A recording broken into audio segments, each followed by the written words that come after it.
disability that makes reading, holding a book, or turning a page difficult or impossible. The content is copyrighted by the respective publishers. For more information, please visit us on the web at nfradioreading.org. Your Niagara Frontier Radio Reading Service now presents a reading of articles and features from the Buffalo News for Wednesday, April 15th, 2026. Your readers today are Larry Beenan and Linda Ranella. Starting with the weather report. Cloudy and breezy today with a shower and thunderstorm, a high of 69. A couple of showers and thunderstorm tonight, low of 59. A thunderstorm in spots tomorrow, high of 69 and a low of 54. For Friday, a couple of showers, high of 60, low of 52. Saturday, mostly cloudy, high of 77, low of 45. Sunday, a couple of showers, high of 48, low of 32. For Monday, partly sunny and cold, high of 41, low of 31. And Tuesday, sunshine with a few clouds, a high of 50 and a low of 40. Sunrise is at 6:34 a.m. and sunset tonight is at 7:58 p.m. Larry? Thank you, Linda. Our opening story. Who will get to enjoy county's luxury suite? Rules drafted to ensure use by public, not elected officials. Erie County has its own luxury suite in the new Bills Stadium, but a new policy forbids the suite from being used for political purposes or events, bars county officials from attending any regular season and postseason games for free, and establishes a lottery system for distributing all game day tickets to qualifying charitable organizations. The county's hospitality suite was granted to Erie County in exchange for the county's contribution of $250 million toward the construction of the new Highmark Stadium, which will be transferred to the state once the stadium is completed. Since the agreement was stuck, former county legislator chairwoman April Baskin and her successor, legislator Tasha St. Jean Tard, Democrat Buffalo, have pushed for a policy to ensure the suite is used primarily for the benefit of the public. The use of the Bills luxury suite, designed for public purposes by government leaders, has led to criticism about abuses by top state and local leaders who have enjoyed Bills games without obvious public benefit. The resulting accusation that elected leaders and their friends and family are getting free perks and potentially violating ethics laws contributed to the state giving up its Empire State Development Corp suite when the new Highmark Stadium opens. It's all about being transparent, making sure people read it and understand what it means and how they can benefit, said St. Jean Tard, who researched and drafted her own proposed policy, much of which she said was incorporated into the final policy. The suite is the people's suite. You will not see me in the suite. This is all about making sure that our nonprofits, which have a lot in the county, are able to go to the Bills game and are able to use this suite. The proposed policy was drafted as part of a collaborative effort that included County Executive Mark Poloncarz, St. Jean Tard, County Attorney Jenny Toth, members of the University at Buffalo Sports Law Clinic, and others through emails and several in-person meetings to share, exchange, and edit drafts. The luxury box use policy for Las Vegas was used as a template. I think it's as fair a system as we're going to get, Poloncarz said, and no one's going to sit there and say all the elected officials are partying for free tickets for the football game. Of the 8 regular home games this season, the policy will grant suite access to one game to each of these 3 economic development organizations. Erie County Industrial Development Organization, the county's economic development arm. Visit Buffalo Niagara, which works to attract tourism to the region. The Empire State Development Corp., the state's lead economic development agency. Each would be given all 16 available suite tickets and 4 parking passes for an individual game and for their use.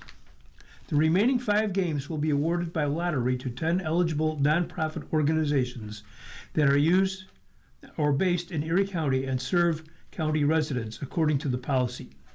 2 of these community organizations would split the available suite tickets and parking passes for each game, getting 8 tickets and 2 parking passes each. Suite access to the Bills' 2 preseason games will be granted on a lottery basis to full-time county civil servants, which includes political appointees under the policy. Poloncarz said he didn't want to exclude county employees from being able to enjoy the suite and being eligible to receive 2 tickets each. But the policy forbids employees from transferring or reselling their tickets to anyone else. All 8 regular season games and any postseason games will be awarded at random, with no organization able to bid on a particular game. The lottery for preseason and regular season games must be completed by August 1st. Poloncarz said the lottery will be broadcast and the news media invited to attend. The details. Erie County doesn't have a luxury suite in the current stadium, has had to develop policies on how the new suite will be used. The policy will be referred to a county legislative committee for further conversation, with the expectation that some will raise questions about whether the policy is tight enough to prevent misuse and abuse. Additional provisions under the proposed policy include: in order for a charitable organization to be considered for the lottery, they must have valid nonprofit status as designated by the Internal Revenue Service, submit copies of their completed federal 990 forms for the past 5 years, and provide a statement of intent for use of the tickets. Lottery applications must be submitted through a designated online portal. Any charitable group that is awarded tickets would be ineligible for county suite tickets within the next 3 seasons. Any organization given access to the county suite must pay for its own food and beverages and is forbidden from smoking, vaping, or using cannabis in the suite. The policy also bars the suite from serving alcohol. Toth and Poloncarz said they would not bar a person from purchasing alcohol outside the suite and bringing it in, but the county would not be liable for any resulting consequences. Any county official who is invited by a nonprofit to join for a game in the suite must reimburse the face value of the ticket in the form of a payment to the charitable organization, as well as 1/16 the cost of any food or beverages ordered for the suite. Other county officials who have their own tickets to the game and wish to stop by to perform their duties as an informal guest, such as a quick meet and greet, do not have to reimburse the cost of a ticket or contribute to food and beverages. Poloncarz and St. Jean Tard, however, said they are not eligible to take a seat and watch the game from the suite. The policy forbids the county suite from being used for any political events, including fundraisers, or events in support or opposition to any public policy issue. It also may not be used by any political party, political committee, or political action committee. For any other non-game events held at the stadium, the policy states the county executive reserves the right to create a policy for other events at Highmark Stadium that are not Bills' home games. Concerns raised. Some language and policy provisions are broad, raising questions about interpretation and loopholes that could allow misuse of the county suite by public officials. Legislator Lindsay Larigo, Republican West Seneca, notes that the current policy does not require anyone to keep a list of who attends the games in the suite or offer any review process over applications. She also raised concerns about the lottery application process, saying it isn't transparent. The county executive office is allowed to establish its own criteria for application approval. Toth said the criteria cannot contradict the policy and is meant to help resolve any technical issues that may transpire with organizations struggling to meet the application requirements. The new policy also grants the state officials leeway to show up at the suite without having to pay for anything. Unlike the current stadium where the state has a suite, there will be no state suite in the new Highmark Stadium. The county policy does not give Empire State Development one home game, or does give Empire State Development one home game, which could include tickets for a member of local and state officials. In addition, nothing in the policy prevents state officials from showing up at the county suite as an informal guest. I don't think any politician should be in there at all, Larigo said. I'm not saying there was bad intent with this. What's concerned is what's missing. Poloncarz said the policy is limited to the county's own authority. We can't control if some New York State official comes in, Poloncarz said. We don't have the power over them. Empire State Development will have one game, so theoretically the governor could show up, lieutenant governor, assembly members, and senators, but that's out of our purview because that's the state and we're the county. He and St. Jean Tard also said, however, that this is just the first year for the policy. It can always change. This will be, in some ways, a one-year experiment to see how it worked out, he said. It would be changed based on what we see. Thank you, Larry. Ryan will reveal details on looming city tax increases. Excuse me. Mayor Sean Ryan will present his first budget to the Common Council on Wednesday, kicking off what is expected to be one of the most difficult and painful budget negotiations for the city since the fiscal crisis of the early 2000s. Ryan has already said that in order to pay for existing services and personnel without using what he has described as a magic budgeting, the city has consistently overprojected revenue and underestimated expenses for many years running. His administration and the council will need to increase the tax levy by 25% this year, with more tax increases to come in the future. Council members have balked at that number, but see few places to make the kinds of cuts needed to significantly reduce the tax increase. Over the next 6 weeks, Ryan and city lawmakers will engage in a back and forth to set the spending plan that will take effect on July 1st.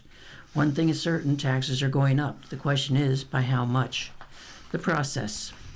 Ryan must present his proposed budget to the council by April 15th. A special meeting is scheduled for 12:30 p.m. Wednesday in council chambers to accept the document.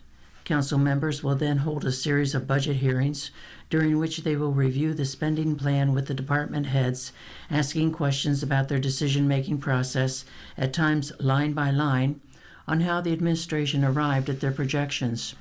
Council members have until May 26 to submit budget amendments.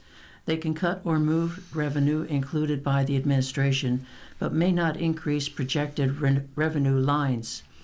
Those amendments will then be voted on by the full council. Those that pass will be sent to Ryan's desk. Any that are vetoed go back to the council, where they will require a 2/3 vote or 6 yes votes to survive. The council will also have the opportunity to vote the budget down as a whole, but that does not change the contents. It would be simply a public mark of disapproval. If the council does not act before June 8th, the budget is passed into law as it rests. The crunch. Over the course of former Mayor Byron Brown's 19 budget cycles, he, along with the council, rarely raised taxes while the city's costs have consistently risen. In addition, throughout his time in office, he consistently overprojected revenues and underestimated costs, resulting in end-of-year budget deficits, often to the tune of tens of millions of dollars. From the time the Buffalo Fiscal Stability Authority, better known as the Control Board, entered an advisory status in 2012 to 2019, the Brown administration had depleted city reserve funds, spending down more than $100 million over that period to plug budget holes, and had to borrow $25 million in 2020 to balance the books. The administration was saved from having to implement severe tax increases by the 2021 Federal American Rescue Plan Act, which brought $331 million into the city's coffers. Brown and former Mayor Christopher Scanlon, who became acting mayor when Brown resigned in 2024, spent more than half that money, and money made off interest from the funds sitting in bank accounts to plug budget holes. Those funds, under federal law, had to be allocated by the end of 2025 and must be spent down by the end of this year. No more wiggle room. Now, with no reserves to rely on and another budget shortfall projected in the current fiscal year, Ryan says his first budget must include the large tax hikes to set things straight and set the city up for success. The state budget is expected to include an aid increase of at least $40 million for the city, with $30 million to be used to close this year's books and an additional $10 million to offset costs in next year's budget. Even so, Ryan has said with no tax increase, the budget gap for next year would be as high as $109 million. That figure includes the $26.5 million in revenue from the sale of the parking ramps included in this year's budgets, that will not be available next year. $30 million in state aid set to be used to close the books on this budget. Other uncertain revenues like the $11 million in gaming compact money that is out of contract, and a number of budget lines that have been significantly under budgeted in previous years that Ryan says will now reflect reality, including tens of millions of dollars in overtime. The impact. As some council members have sounded the alarm on the potential impact on residents, they and the administration have been exploring ways to make sure that people are not put into ruinous situation by the hikes.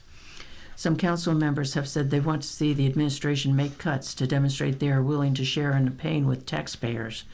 But Ryan has said repeatedly that services and personnel are already cut to the bone. And even the most ambitious personnel cuts from council members would only bring the tax hike down by a few percentage points at best. The Ryan administration has worked to ease resident anxieties by putting real numbers to the increases. People with homes on the lower end of the assessed value curve would pay approximately an additional $5 a month in taxes. Those with average assessments are looking at about a $30 monthly boost. And administration officials and council members alike have been quick to point out that even after the increase, city taxpayers will still pay significantly less than property owners in neighboring communities and other upstate cities. Ryan has been resolute in saying that these tax increases are coming and that he intends to give residents improved services and better infrastructure and amenities in exchange. Now city lawmakers and residents will get their first look at what the details of those plans look like. Larry? Thank you, Linda. Researchers find blood tests can predict Alzheimer's. The secret might be hidden in our blood. Boston researchers in a new study have found that a blood test can predict Alzheimer's disease progression years before symptoms or brain scan changes. The Mass General Brigham scientists discovered that a blood test of plasma phosphorylated tau 217, p-tau17, can detect the earliest signals of Alzheimer's disease in cognitively healthy adults. The blood test could help identify who may be at risk for cognitive decline and help push back the clock to enable earlier Alzheimer's disease prediction. We used to think that PET scan detection was the earliest sign of Alzheimer's disease progression, revealing amyloid accumulation in the brain 10 to 20 years before symptoms appear, said lead author Hyun-Sik Yang, a neurologist with Mass General Brigham Neuroscience Institute. But now we are seeing that p-tau 217 can be detected years earlier, well before clear abnormalities appear on amyloid PET scans, added Young, who also is an associate member of the Broad Institute of MIT and Harvard. Last year, the FDA cleared the first blood test for Alzheimer's disease, paving the way for a cheaper, less invasive alternative to lumbar punctures and PET scans.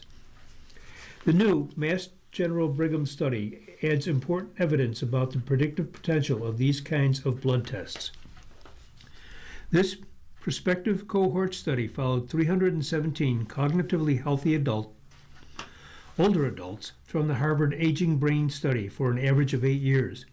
Participants who ranged in age from 50 to 90 years had blood tests for p-tau 217, repeated amyloid and tau PET scans, and long-term cognitive testing. The researchers examined whether baseline and changing p-tau 217 levels predicted future amyloid buildup, tau accumulation, the abnormal buildup of misfolded tau proteins inside brain neurons, and cognitive decline. Scientists found that higher levels of p-tau 217 predicted a faster buildup of Alzheimer's disease pathology, even when initial brain scans appeared normal. Increases in p-tau 217 frequently happened before the amyloid PET scans became positive, highlighting the biomarker's ability to detect changes earlier. Importantly, participants with low p-tau 217 levels at the start of the study were very unlikely to accumulate significant amyloid beta on their PET scans over many years of follow-up. What stood out in our study is that even when amyloid scans appear normal in the clinic, The p-tau217 biomarker can identify individuals who later become amyloid positive, Yang said. It also shows that those with low p-tau217 levels are likely to stay amyloid negative for several years. While it's too early to recommend p-tau217 testing for older adults, Yang and his colleagues hope the study will serve as a scalable screening tool for clinical trials targeting Alzheimer's disease prevention and will help identify individuals at higher risk. Eventually, biomarker blood tests could be used for routine health maintenance and may offer a more affordable alternative to amyloid PET scans. As the field is evolving quickly, we're excited to see discoveries on the research side being rapidly translated to clinical application, said co-senior author Jasmir Chetwal, a neurologist with Mass General Brigham Neuroscience Institute. By anticipating who's going to turn amyloid positive in the future, we're trying to push back the clock to enable earlier Alzheimer's disease prediction. Linda? Thank you, Larry. You're listening to a reading of today's Buffalo News on your Niagara Frontier Radio reading service. The time is 9:21. Today in history, on this date, in 1865, Abraham Lincoln died after being shot by John Wilkes Booth at Ford's Theater the previous evening. Andrew Johnson was sworn in as the 17th president hours later. In 1912, the British luxury liner RMS Titanic sunk in the North Atlantic off Newfoundland just over 2.5 hours after hitting an iceberg on its maiden voyage. More than 1,500 people died, 710 survived. In 1947, Jackie Robinson, the first black player to break Major League Baseball's decades-old color barrier, made his official debut with the Brooklyn Dodgers on opening day. The Dodgers defeated the Boston Braves 5-3. In 1955, Ray Kroc opened the first franchise McDonald's restaurant in Des Plaines, Illinois. In 1974, members of the Symbionese Liberation Army held up a branch of the Hibernia Bank in San Francisco. A member of the group was SLA kidnap victim Patricia Hearst. In 1989, a crush of soccer fans at Hillsborough Stadium in Sheffield, England, caused 97 deaths and over 760 injuries. In 2013, 2 bombs made from pressure cookers exploded at the Boston Marathon finish line, killing 2 women and an 8-year-old boy and injuring more than 260. In 2019, fire swept across the top of the Notre Dame Cathedral in Paris during renovation work on the landmark structure. Larry? Thank you, Linda. The local Buffalo News editorial. Jefferson Avenue infrastructure work is long overdue and very welcome. A major East Side corridor is finally getting the infrastructure investment it needs and deserves. Funding at the city, county, state, and federal level is bringing the Jefferson Avenue street, sidewalks, curbs, and light poles up to standard. Local residents, businesses, and politicians are expressing their pleasure that this $35 million project is finally underway. Many are doing so as they patronize Jefferson's Golden Cup Coffee, where they're also raving about the quality of this cafe's coffee, fresh, delicious cakes, and other baked goods. The traffic cones up and down the avenue are a temporary inconvenience that promises to give way to improved walking and riding infrastructure for pedestrians and bicycles. The new streetscape vision that's coming together is inviting and was the topic of recent news conferences at the Apollo Media Center, where Mayor Sean Ryan and other politicians described their hopes for the corridor. As Ryan commented, for too long the east side of Buffalo was denied this funding, so it's about time this project is happening. It's about time that the entrepreneurial spirit up and down Jefferson was reignited. It's also about time for residents to enjoy a smoothly paved road with intact sidewalks and even benches along the way. Indeed, Jefferson Avenue, despite a deep, rich cultural history on Buffalo's east side, has long suffered from disinvestment.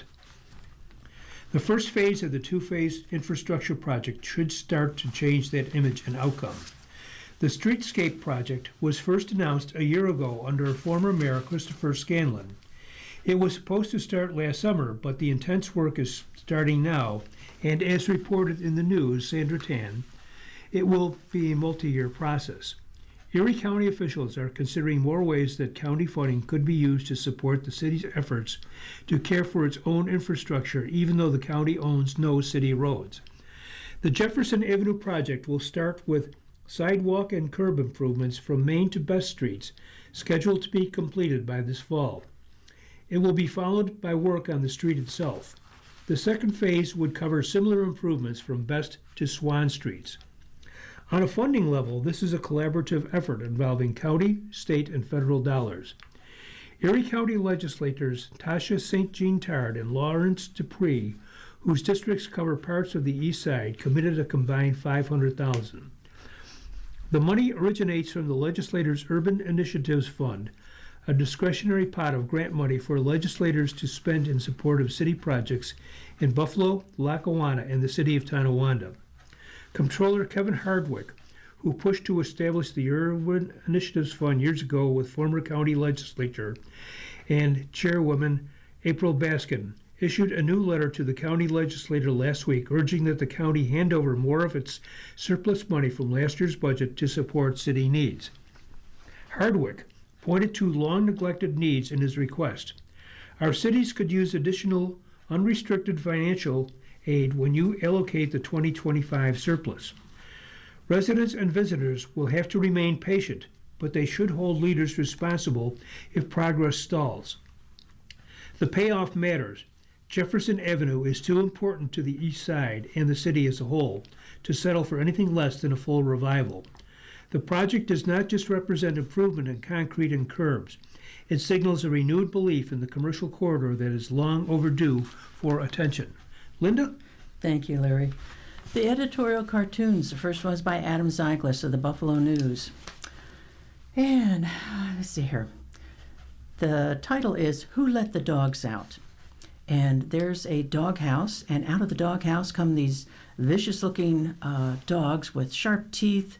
They're growling, they're ready to fight. One is labeled Atlantic Champs, the other one is labeled Playoff Bound. And on top of their doghouse is the symbol of the Buffalo Sabres. And behind that is the drawing of Lindy Ruff. And he is pointing to the dogs. He's letting the dogs out. And the dogs are going ruff, ruff, ruff. Just to answer the question, who let the dogs out? The second cartoon is by Steve Kelly of Creator Syndicate. And it shows a man and a woman at a voting location. Vote here is on the table, and there's a woman seated behind the table, checking their information and all that. And the woman, who, let's just say it's a man and wife, the wife, they walk up to the woman who is seated to ask a question. And they say, gerrymandering is so abhorrent, may I write in an expletive before my no and an exclamation point after it? Larry? Thank you, Linda. Everybody's column. We should reward nation's real heroes. President Trump seems to have an insatiable need to see his name in lights. He changed the name of the Kennedy Center, had his picture hung on the exterior of federal office buildings in D.C., instructed the Treasury Department to mint coins with his name and face, and put his signature on the $1 bill. Clinically, this sounds like he suffers from an extreme case of narcissism. To stay in the president's good graces, one must stroke his ego and give him some recognition in the form of an award or gift. The latest installations in this regard include the FIFA Peace Prize, the gifting of the Nobel Peace Prize medal given to Venezuelan civil rights leader Maria Corina Machado, and last but not least, the newly established America First Award. This award was given by House Speaker Mike Johnson for the president's leadership and vision. I doubt the efficacy of the president's vision when it comes to many of his policies, especially the war with Iran. The individuals who should be given this award are the 13 service members killed and the hundreds wounded to date in the war. These are the individuals who put service to the country, or as Abraham Lincoln said, the last full measure of devotion before their lives. Let's honor these veterans by giving them an award. From Rickard Dinesha of Amherst. Thank you, Larry. Nursing homes at a crisis point. Over the past 5 years, 13 nursing homes in New York State have faced the difficult decision to close. When a nursing home closes, the residents and their families scramble to find another place to go. The closure process regulations provide that residents and families get to choose where to go. The harsh reality is that these choices are extremely limited. Just ask anyone who is trying to find an available nursing home bed in Erie County. The process of relocating residents moves quickly. When Weinberg campus closed, the nursing home residents were moved within 3 weeks after the Department of Health formally approved the closure. This is the sad reality of the nursing home closure process. Residents must move somewhere, and the place they end up with might not really be their choice. Residents, many of whom are in their 80s and 90s, may end up far from the family, or even worse, may end up in a nursing home that has a leaking roof with falling ceiling tiles and barrels to collect the dripping water. It is tragic that nursing home closures have become all too common. The system is clearly broken. It is no secret that Medicare rates have been inadequate. The real tragedy is that no one seems to really care how this broken system affects frail, elderly New Yorkers. The time has come to fix this indefensible situation and properly fund New York nursing homes. And this was written by Robert Mayer of Amherst. Larry? Thank you, Linda. Vinyl is right to call for accountability. County Legislator Jean Vinyl is not my representative, but in the Erie County Legislature. But I often wish she were for two reasons. Her insistence on accountability for county vehicles and her willingness to address police conduct. Misuse of county vehicles has been a problem for decades, as documented in former County Controller Elfrida Slominski's 1980s report, Cars on the Loose. Employees can be reimbursed for using personal vehicles for county businesses, a more transparent and cost-effective approach than maintaining taxpayer-funded fleet. Vinyl is right to press for proper accounting and to act in the taxpayer's interest. Her stance on police conduct is equally commendable. The DJ Granville incident underscored the need for professionalism and accountability in law enforcement. That is not anti-police rhetoric.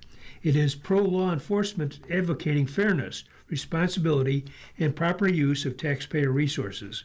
This from Eugene F. Pigote, Jr. of Grand Island. Linda? Thank you, Larry.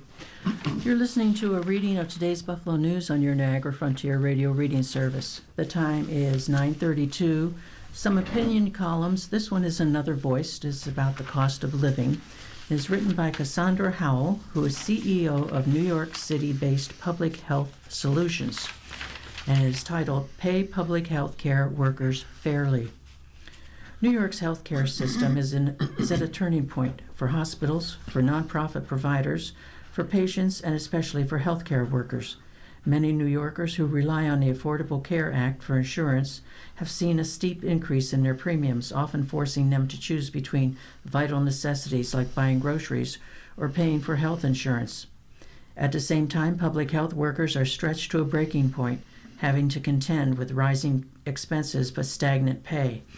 To curb the disparities that our public health workers face, Governor Kathy Hochul and the state legislature must urgently prioritize investment in our public health workforce in this year's budget, or risk further harm to our state's most vulnerable residents. Cuts to the Essential Plan, a state insurance program for lower-income New Yorkers who don't qualify for Medicaid, and upcoming changes to Medicaid itself could cause many to lose access to health care. All these changes will cause significant knock-on effects throughout the state, but one of the biggest impacts will be on community-based public health nonprofits and workers. These public health professionals are already strained to the limit. Nearly 17% of human services workers are living at or below 200% of the federal poverty level. These workers also face workforce shortages, burnout, and heavy administrative burdens. New York's lawmakers must meaningfully invest in our public health system for New Yorkers who need access to health care and for the workers who provide it. Hochul can deliver that with the help of the legislature. We are happy to see that both the state legislature and assembly included a 4% targeted inflammatory increase, a TII, for human service programs in their recent one-house budget proposals, and that the Senate restored public health programs' eligibility to receive the TII. Now it is imperative that HOCO works with legislatures to ensure that public health workers are eligible for this cost of living pay increase. We must invest in the workers holding our system together and keeping our communities healthy. With smart investments, New York can strengthen our healthcare system and preserve access to care in the face of rising costs and cutbacks. Larry? Thank you, Linda. Following is my view, written by Lee Capola, and he finds scrolling through his contact list an increasingly bittersweet experience. Long contact list ages poignantly over time. The names remain in my telephone contact list. Somehow, I don't want to delete them, even if no one will answer if I call. In a way, it keeps them alive, crystallizing memories that emerge as I scroll. There's VJ, gone now 10 years. There's Tony D, dead for more than 5 years.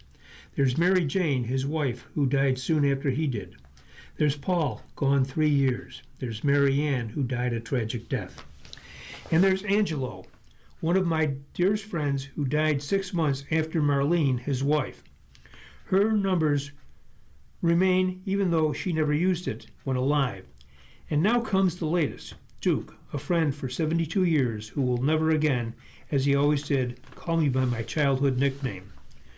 Duke was actually Robert Larry LaDuca, a family practitioner for more than 5 decades.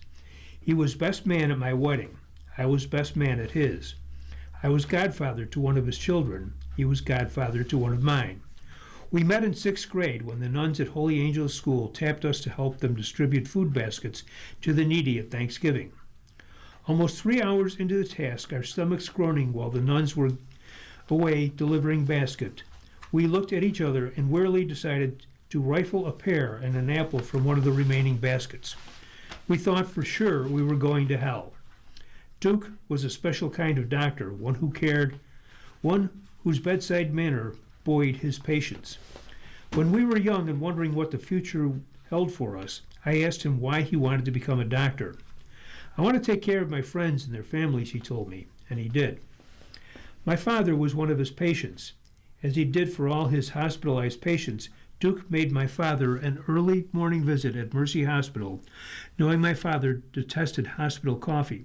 Duke brought along a freshly brewed cup from a local diner and then sat by his bedside. "Was that your son?" my father's roommate asked when Duke left. "No, that was my doctor," my father explained. "Wish I had a doctor like that," his roommate said. Duke followed an interesting path. He moved to Italy, learned to speak Italian, and attended medical school in Bologna. Once he opened his practice in South Buffalo, it helped that he could communicate with his Italian immigrant parents or patients in their native tongue. It wasn't just his patients who benefited from his caring. An avid golfer, he created the Western New York Italian Golf Association, which every year sponsored a golf tournament. The only requirement: participant had to have Italian ancestry and wear outfits in the colors of the Italian flag. When a non-Italian begged to play, Duke merely added a vowel to his last name. When the profits from the tournament, Duke searched out pastors, predominantly Italian West Side churches, to find families in need of financial help at Christmas. His efforts to help others earned him entry into his high school's Bishop Fallon Hall of Fame. It's difficult seeing Duke's name among others in my contact list I can no longer call. And as I age, I wonder how many other names I'll refuse to delete. But then again, each one reminds me of joyful times of smiles and banter, even the occasional deft golf shot. Thank you, Larry. Some business and financial news. Kerbel Plastics acquires Interstate. Kerbel Plastics has acquired Interstate Advanced Materials, a California-based distributor of plastics and composite materials, in a deal that will expand its national distribution network by 40%, primarily in the western United States. The purchase price was not announced. As a result of the deal, Orchard Park-based Kerbel is adding 9 Interstate locations and over 150 employees, giving it 31 locations across the country. Interstate is a strong strategic fit for Kerbel, said Gary Helbig, Kerbel Plastics president. This acquisition significantly increases our western U.S. presence, expands our reach in important markets, and brings together two organizations with aligned values and a shared commitment to customer success. Interstate Advanced Materials, which was founded in 1980 in Sacramento, will operate as a Kerbel's plastic company. Interstate's 9 locations are primarily located in western United States, including 3 sites in California, along with single locations in Oregon, Washington, Idaho, Texas, Iowa, and Alabama. Kerbel is the right long-term owner for Interstate, said Cole Klogvold, CEO of Interstate Advanced Materials. They share our values as a family-owned business and our commitment to taking care of customers and employees. I am confident our team and our customers are in good hands for the future. Kerbel distributes plastic sheet, rod, tube, and high-performance materials. The acquisition will allow Kerbel to serve customers across a broader range of industries and offer a broader range of products, company officials said. Larry? Thank you, Linda. Kucharski says time is right to step away. Tom Kucharski thinks the job of president and CEO of Invest Buffalo Niagara has a lot to recommend it. It's a great opportunity whether you're a seasoned veteran in economic development or you're somebody new with a lot of energy, or you're a former Buffalonian, said Kucharski, who has held those roles since 2000. This is a great time to come back because it's still highly entrepreneurial. Someone else will soon have that chance. Kucharski, 66, is retiring as Invest Buffalo Niagara's leader this summer. The Buffalo native has been the face of the organization for almost its entire history. The business-led effort was launched in 1999 with the goal of stimulating job growth and investment. The organization rebranded itself as Invest Buffalo Niagara a decade ago. Kucharski said he feels he is stepping away at a good time. He said the organization is in sound financial shape, and he believes collaboration and economic development partners has taken root. We're starting to increase our cooperation with our friends in Rochester and Syracuse and right down the thruway on important industries, he said. So it seems like it's time to let some of the younger folks step up and take on the community. Kucharski will stay on through the end of June to support a planned leadership transition. Changes are underway at other high-profile jobs in the region that are influential in economic development. Dottie Gallagher is retiring in June as CEO of the Buffalo Niagara Partnership after about 13 years.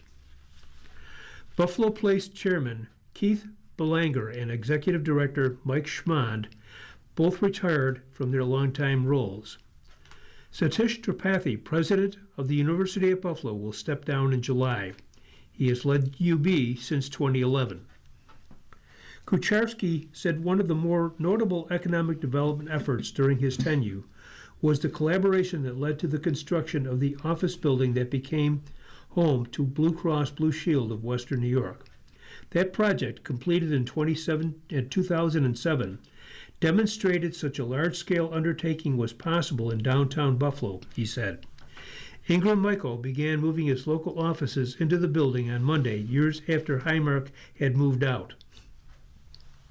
Similarly, he said, Buffalo Urban Development Corp's effort to create South Buffalo Lakeside Commerce Park in South Buffalo illustrated how former industrial properties could be revived and attract new tenants. Kucharski serves on the BUDC board. More recently, he said, Hua Feng Rubber, taking over the former Sumitomo complex, has served as an example over to a lot of other places that you can do this. And the Be in Buffalo campaign has grown to build connections with talent outside of Western New York and to showcase job opportunities in Western New York. During his tenure leading Invest Buffalo Niagara and BNE, Kucharski has overseen 462 project wins, supporting creation or retention of over 49,000 jobs and helping drive $8.1 billion in capital investment, according to the organization. Invest Buffalo Niagara's board of directors is forming a search committee to find a successor for Kucharski and will hire a professional services firm to support the search, said Ken Kujawa, chair of the board of directors. The organization hopes to identify a new president and CEO by the end of summer. Kucharski said he will continue to live here and remain active in the community. He mentioned volunteering with Feed More WNY, where his wife Tara Ellis is president and CEO, and he is treasurer of the Continental Terminal Restoration Corp. I believe that can be, along with the Broadway Market, a real anchor for the area I was born in, he said. Linda? Thank you, Larry. Strait of Hormuz blockade will punish global economy. A blockade of Iranian ports, the President Trump said, began Monday, could further disrupt oil prices, spurring questions about international law and leaving doubts about whether the pressure tactics will force Tehran to reopen the vital Strait of Hormuz. Trump threatened to impose the blockade after talks to further a fragile ceasefire ended without a deal this past weekend. Iran had previously halted nearly all tanker traffic through the key waterway, allowing only some ships perceived as friendly to pass while charging considerable fees. Enforcing a blockade is likely to demand significant resources from the U.S. Navy and could prompt concerns about military force and international law, experts say. Supply chain analysts, meanwhile, distress that the restrictions could undermine the flow of oil, fertilizer, food, and other goods to consumers already facing higher prices. The biggest challenge will be the enormous volume of shipping traffic that usually transits the Strait of Hormuz, where nearly 20% of the world's traded oil passes in peacetime. A considerable number of ships may be needed to enforce the restrictions, said Siddharth Kushal, a naval power expert at the Royal United Services Institute, a defense and security think tank in London. A lot depends on the early days of the blockade, how many vessels the Americans can seize, how much they can convince vessels attempting to slip through a cordon that they are likely to be seized, Kashal said. But in all likelihood, I'd say it will prove difficult for the U.S. to enforce. The strait's narrow confines at least will make the geographic area of concern a limited one, said Tom Hutley, director of Georgetown University Law Center's National Security Law Program. Still, the amount of traffic that goes through is going to be a challenge, he said. The U.S. may have to consider whether to allow humanitarian aid to reach Iranian ports, Hunley said, a decision that could determine the blockade's legality under international law. International rules also require that any nation enforcing a blockade do so impartially after issuing an advisory to mariners. How it is carried out will determine whether it is lawful or not, said Huntley, a retired Navy captain and judge advocate general. You can't enact a blockade with the goal of starving a civilian population. Even the DoD Law of War manual states that neutral vessels carrying relief supplies should be allowed to pass. A few merchant vessels are likely to try to evade a blockade, said Raul Pedroso, professor of international law at the Naval War College and a retired Navy captain and JAG officer. They won't want to take their chances against the U.S. Navy, he said. They see a warship and they're going to heave too. Blockades historically haven't been enough on their own, but have been used to exert pressure on other countries and their economies during conflicts, experts say. There are always ways to economize, import, substitute, or just give up on certain things that you can no longer build for want of foreign imports, Kashal said. It will make things a lot harder in a lot of ways, but it doesn't necessarily achieve decisive outcomes. Larry? Thank you, Linda. Wholesale prices jumped 4%. The U.S. wholesale prices surged last month as the Iran war drove up the cost of energy.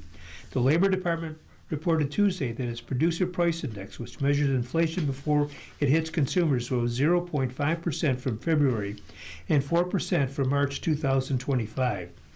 The year-over-year gains was the biggest in more than 3 years. Energy prices surged 8.5%. Linda? Thank you, Larry. As part of our newspaper reading, we now present the day's death listings. If you need further information on any of these names, call us at 716-821-5555. That's 716-821-5555. Bugag, Marcia L. Butler, Sean. Camilleri, Catherine E. née Inskip. Gavin, Mary Colleen. Gerhardt, Thomas. Glowacki, Irene D. née Lensicki. Howard Carol Klein. Kirsten, Celeste A. née Rossioli. Lechner Karen A. née Covell. Mendola, Patricia A., née Bailey. Murphy, Kara K. Owen, Audrey M. Budkawa, Adele, née Utnick. Sachs, Matthew. C. Matt. Thornton, Carol Sue. Belurgi. If you need further information on any of these names, please give us a call at 716-821-5555. That's 716-821-5555. Larry? Thank you, Linda. Royal Stars, happy birthday for Wednesday, April 15th, 2026. You are individualistic, innovative, inspirational, and original. You are also methodical and practical. This is a slower paced year. Take time to rejuvenate your energy. The stars show the kind of day you'll have. 5 dynamic, 4 positive, 3 average, 2 so-so, and 1 difficult. Aries, 5 stars. This is the most unusual because today the sun, the moon, and several planets are all in Aries. You rule. This is obviously a choose your adventure day. Tonight you win. 4 stars for Taurus. There's a lot going on behind the scenes today. Accept this and work with it if you can. If not, go gently. With Venus in your sign, people find you can be diplomatic and charming. Tonight enjoy privacy. Gemini, 4 stars. Today you'll have a strong involvement with friends, groups, and organizations. You might be more involved with younger people. Tonight, form friendships. Cancer, 4 stars. A gaggle of planets is at the top of your chart, calling attention to you today. However, this also means that your interactions with bosses, parents, and VIPs will be more influential. Tonight, you're admired. Leo, 5 stars. Explore opportunities in publishing, the media, medicine, the law, and higher education, because these areas will bless you today. Doors will open for you. Tonight, explore and learn. Virgo, 4 stars. Although travel for pleasure appeals for you today, most of your focus will be on matters related to shared property taxes, debt, and inheritances. Tonight, check your finances. Libra, 4 stars. Today, 6 planets are opposite your sign. Astrologers lazily call the sun and moon planets, even though they're not. Tonight, cooperate. Scorpio, 4 stars. Lucky you. This is an unusually productive day for you, which means you can accomplish a lot. Tonight, get organized. Sagittarius, 5 stars. It's a playful day. A handful of planets are urging you to express your creativity, do your own thing, and socialize when and where you want. Tonight, socialize. Capricorn, 4 stars. Family discussions as well as home repairs and efforts to boost domestic efficiency will be your focus today. Tonight, rest. Aquarius, 4 stars. This is a fast-paced, upbeat day. It's a strong day for those in sales, marketing, teaching, writing, and acting, because your ability to communicate is superb. Tonight, an interesting conversation. Pisces, 4 stars. Today you are blessed by being able to appreciate the beauty of your daily surroundings. Tonight, check your money. Linda. Thank you, Larry. Follow that one up. Hints from Heloise. For picky cereal eaters, try adding raspberries. Dear Heloise, if you struggle to get your kids to eat a healthy breakfast, it can feel like a negotiation. My solution is frozen raspberries.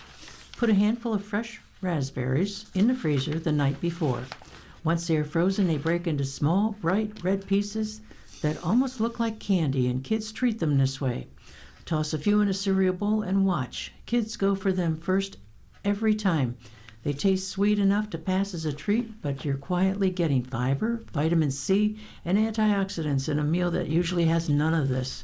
You don't need to hide or sneak it in, and that's from Kurt. Reading the newspaper online. Dear Heloise, this is in response to the several recent complaints about the obsolescence of printed newspapers. I have been a lifelong daily newspaper reader, but after retiring with the increased costs and delivery problems, I finally said enough. I tried reading it online on my phone and computer, but the small size and inconvenience wasn't worth it.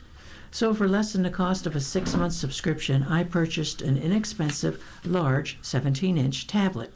I am now able to access my local daily paper for free through our library. I even get online access to a national newspaper at a very reasonable rate. Reading on the tablet almost replicates the hard copy experience, with the bonus of easily being able to zoom in to read the fine print and avoiding getting ink on my fingers. I also found a crossword puzzle app that lets me do the daily crossword puzzles, and it's even easier than using a pen or pencil. Give the tablet a try to continue your newspaper habit in our digital world. And that's from Mike. Mike, for many people, newspapers bring back a nostalgic time when life slowed down for a little. For others, there was a certain ritual of making coffee and toast and leisurely reading a Sunday edition. Some made a point of reading the funny pages first, often to the grandchildren. Reading the news online is efficient, but lacks the charm that the public once enjoyed. And that was Heloise. And walk with me. Dear Heloise, my husband doesn't exercise, and I'm worried about him. He has a job where he sits at a computer all day. In the evenings, I like to go for a walk, and I've asked him to come along, but he doesn't seem to enjoy it and usually begs off. We live in an area that has walking trails with well-maintained pathways and lights, so it's actually fun to go walking. Any hints on how to get him to go for a walk with me? From Linda May. Linda May, walking is a great exercise. It gets the blood flowing, and in a nice area, it's a pleasant thing to do with another person. Tell him that you have things to discuss, since most married couples do have things to discuss. And you may live in a nice area, but it's also nice to have a walking partner if for any reason you need help.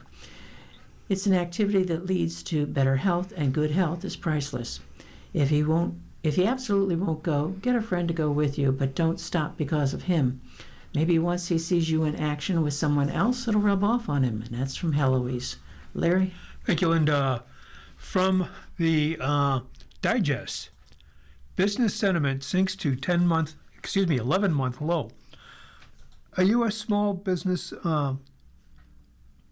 sentiment dropped to an 11-month low in March as the surge in oil prices because of the war in Iran overshadowed the benefits from lower taxes, a survey showed. The National Federation of Independent Businesses said Tuesday its Small Business Optimism Index dropped 3.0 points to 95.8 last month, the lowest level since April 2025, and pushed it below its 52-year average of 98. And DOJ seeks to toss group leaders' riot convictions. The Justice Department asked a federal appeals court Tuesday to throw out the seditious conspiracy convictions of Proud Boys and Oath Keepers leaders who were sentenced to prison terms for leading members of the far-right extremist groups in attacking the U.S. Capitol to keep President Donald Trump in office more than 5 years ago. Trump commuted the sentences of several Proud Boys and Oath Keepers leaders last year in a sweeping act of clemency for all of the more than 1,500 defendants charged in the January 6, 2021 attack that injured more than 100 police officers. Thank you, Larry. You're listening to a reading of articles from the Buffalo News for Wednesday, April 15th on your Niagara Frontier Radio Reading Service. We'll return for more readings after this short break. Your readers today are Larry Beanon and Linda Ranella. If you're listening to this publication online, you're probably using our website, a podcast player like Spotify or iTunes, a streaming service like Siro, or a smart speaker. Did you know that we now have a dedicated app that can be downloaded to any mobile device, like a smartphone or tablet, for free? App users can conveniently access our live stream and any episode of our podcast easier than ever. To download the app, just type NFRRS in the search window in the Apple App Store or in the Google Play Store. Contact us anytime if you have any questions by calling 716-821-5555, extension 5. Thank you.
continue now with our reading of articles from today's Buffalo News. Your readers are Linda Ranella. and Larry Beenan. On to some local and regional news.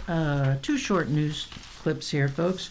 Man admits stealing $82,000 from two parishes. A business manager for two Catholic parishes in Clarence pleaded guilty Tuesday morning to stealing more than $82,000 by making unauthorized purchases and making checks payable to himself. Keith M. Call, 63, who is a resident of Phoenix but previously lived in Grand Island, admitted to two felony accounts of fourth-degree grand larceny before Erie County Court Judge Kenneth F. Case. It is the latest in a growing list of thefts from churches to come to light in recent years.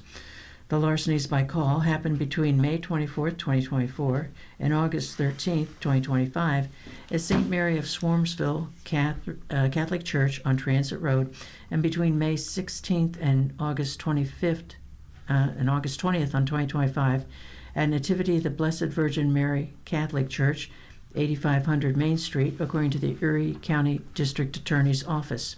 The District Attorney's Office said Call stole $23,408 from St. Mary's Parish by making unauthorized purchases and diverting cash from multiple fundraisers for his own personal gain. He also opened a gas credit card, and purchased gasoline without permission from the parish. Cash also stole $59,043 from Nativity Parish by fraudulently issuing checks to himself for its expenses incurred through his employment with the parish. The theft was uncovered in an audit after Call resigned in August 25. Call was released on his own recognizance while awaiting sentencing May 18th. He faces a maximum of 4 years in prison. And Robert opts not to leave City Hall job. Danielle Roberts is not leaving City Hall after all. 3 weeks after it became public that Roberts was leaving her post as Mayor Sean Ryan's Commissioner of Community Services 3 months into the job, the Ryan administration says it has convinced her to stay.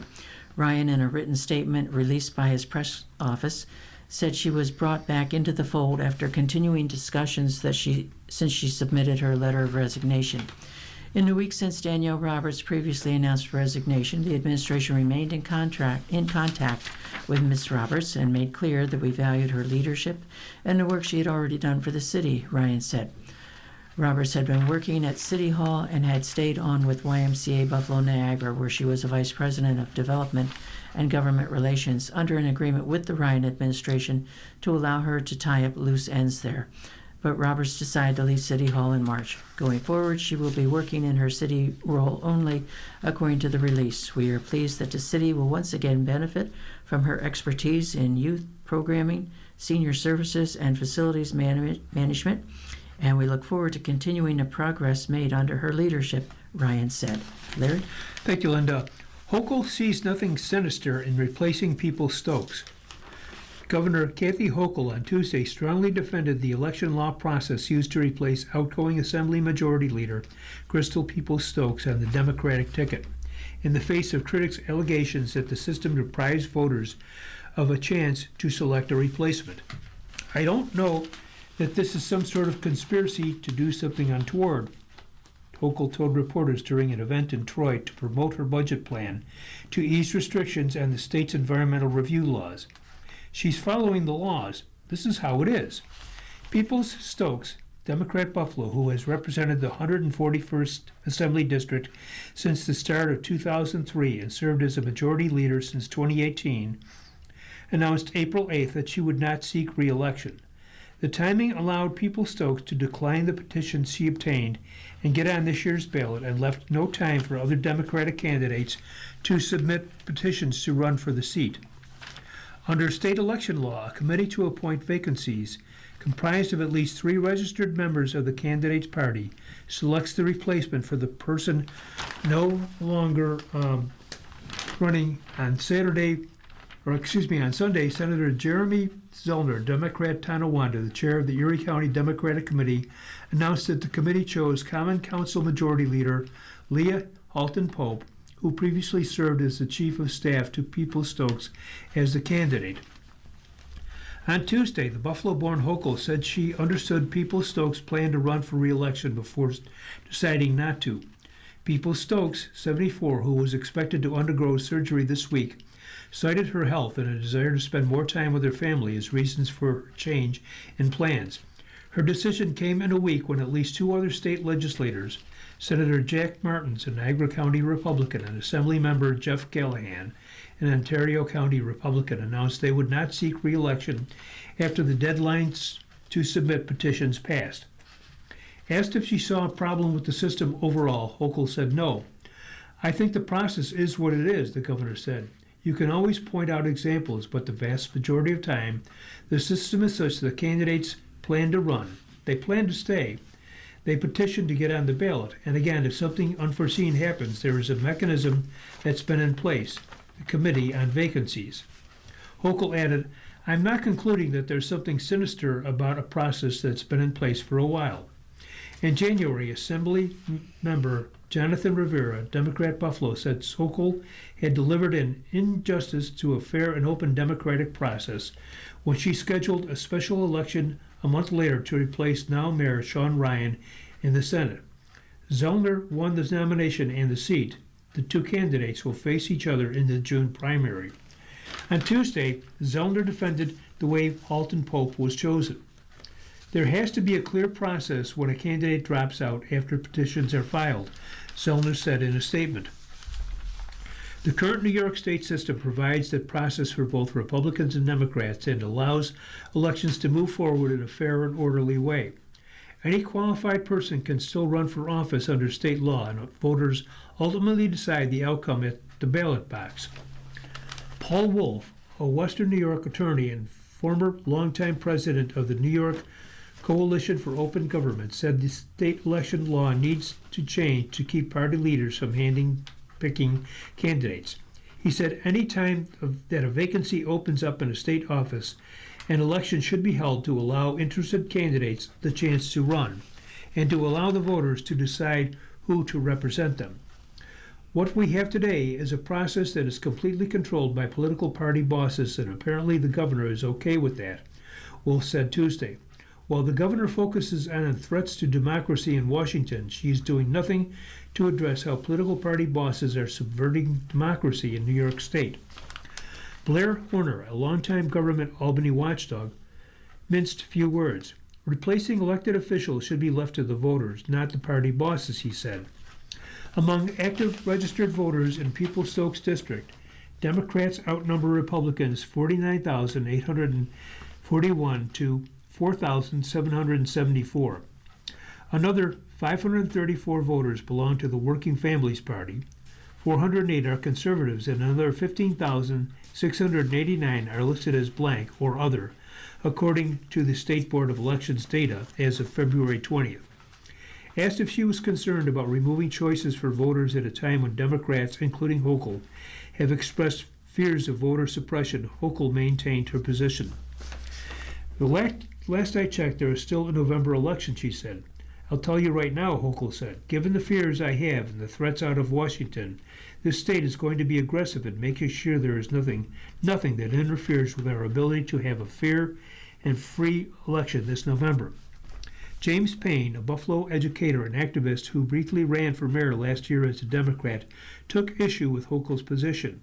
The governor, being from this area, that's somewhat surprising to hear her excuse in terms of the strategy used in relationship to choosing her own successor, he said. "Also, I'm trying to basically see where this fits into the framework of democracy. If President Trump and Republicans had taken the same approach Hochul supported, he said people would be outraged. He called for transparency. You can't have it both ways," he said. "You can't turn around and say no kings and then turn around and appoint your own successor." Thank you, Larry.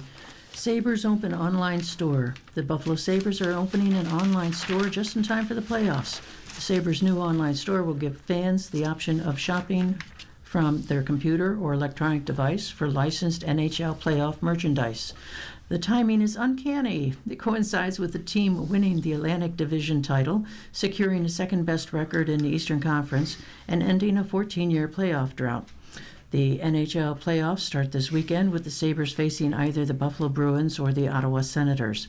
And not coincidentally, the team's resurgence has sparked a wave of fan interest that hasn't been seen since the drought began. For years, the Buffalo Sabres store, located at the west end of the KeyBank Center, had been a team's physical site for Sabres merchandise, but the team didn't sell any Sabres-specific merchandise online. BuffaloProShop.com gives the team the online presence that other retailers selling Sabres gear already offer, and is a way for the team to create even more revenue during a year when a team's popularity has skyrocketed. Word on the street is that Sabres fans want an online store. Is that really true? Pete Goelli, president of business operations, recently wrote in a social media post hinting that an online store was coming. Buffalo Pro Shop is offering products for men, women, and kids, as well as headwear and novelties, giving fans the ability to, for the first time, to purchase Sabres-specific gear directly from the team online. Items with slogans like "We're Back," "Wagon," that's Wagon, W-A-G-O-N, and "Buffalo versus Everybody," that include 2026 NHL playoffs on them, are being sold online in the store. The sale of team-branded merchandise, from hats and sweatshirts to pucks and TV and T-shirts, is an important revenue source for the Sabres and other NHL teams. The Sabres ended a 14-year playoff drought, and it has brought renewed interest in Buffalo hockey and everything Sabres for the team's fans. Sales at the Sabres store and inside the arena were up around 25% from last season through March. Before this, there was the online presence of Shop One Buffalo, but did not offer specific Sabres-specific gear. That shut down when Pagula Sports and Entertainment was dissolved in 2023, and the Sabres say they have been working for a while within the NHL rules to get something back up and running for online purchasing. The online store also features collaborations on products with Buffalo headquartered New Era Cap, Oxford Pennant, and lifestyle brand Just Dishin'. This team also is selling the popular USA Gold collection, featuring products that highlight star forward Tag Thompson, a member of the gold medal team. The Buffalo Bandits will soon be offering a Bandits online store for lacrosse merchandise. Larry? Thank you, Linda. Group to buy former St. Thomas Church. Lease it to Timon St. Jude. A beloved Catholic church in South Buffalo that was closed in 2024 will stay as a Catholic house of worship. The Franciscan Heritage Foundation of WNY, a private foundation based in West Seneca that raises money to benefit Catholic schools, has agreed to purchase St. Thomas Aquinas Church and Rectory on Abbott Road. The foundation will lease the property to Bishop Timon St. Jude High School on McKinley Parkway, a few minutes' walk from the church. The high school plans to use the church as its chapel and the rectory to house out-of-town student athletes, said Mike Overdorf, chairman of the school's board of trustees. The pending sale is a happy result to a sad situation, said the Reverend William Quinlivan, pastor of the Catholic family of South Buffalo, which consists of 4 parishes and had included St. Thomas Aquinas Parish prior to its closing. Quinlivan announced the sale at Easter Masses on April 5th. I said, with the uncertain future of selling a church after you close it, not knowing where it was going to go, I can't think of a better scenario that would make us feel connected to the people who are going to own it and use it for other purposes, he said. Quinlivan described Timon as family for so many people in South Buffalo. The property at 450 Abbott Road was listed last fall for $499,000. Both Quinlivan and Overdorf declined to say the deal amount, but Overdorf said it is close to the asking price. There was no special deal cut for Bishop Timon, he said. I think all in all, everybody thought that this was the best thing for South Buffalo, the South Buffalo community, and Bishop Timon High School. The deal must still be approved by New York State Supreme Court, which oversees property sales under state nonprofit religious corporation law. Legal papers have not yet been filed. With just a small chapel that's about the size of a classroom on campus, the school has used the church many times for liturgies involving the entire student body. Overdorf said school officials anticipate having the new chapel inside St. Thomas Aquinas opened and ready for students by this fall. The 3-story rectory needs some work, said Quinlivan. It currently has 8 bedrooms and 6 bathrooms. Overdorf said with some reconfiguring, it could accommodate 25 to 30 students, but he said it probably won't be ready for occupancy until fall 2027. The dorms will accommodate students from outside the area who want to attend Timon. Coaches in the school's athletics program have frequently mentioned that they're able to bring in student athletes from out of town, but there's just no place to billet the boys, said Overdorf. We saw this as an opportunity when it came up. The former St. Thomas Aquinas School was closed in 2006 when Notre Dame Academy was formed as a regional school for South Buffalo. It was sold several years ago and has since been converted into apartments. St. Thomas Aquinas Parish was founded in 1920 and was often called St. Tommy's or the Labor Church because of its connections to Monsignor John P. Boland, a prominent national labor leader in the 1930s and 40s who was known as the Labor Priest. Boland was pastor of St. Thomas Aquinas from 1942 until his death in 1968. The current Basilica-style church was built in 1951. Diocese officials cited declining mass attendance and parishioner participation in deciding to close St. Thomas Aquinas Church in 2024. Average weekend mass attendance had dipped to 120 people in 2023, and there was just a dozen baptisms in the church that year, according to diocese data.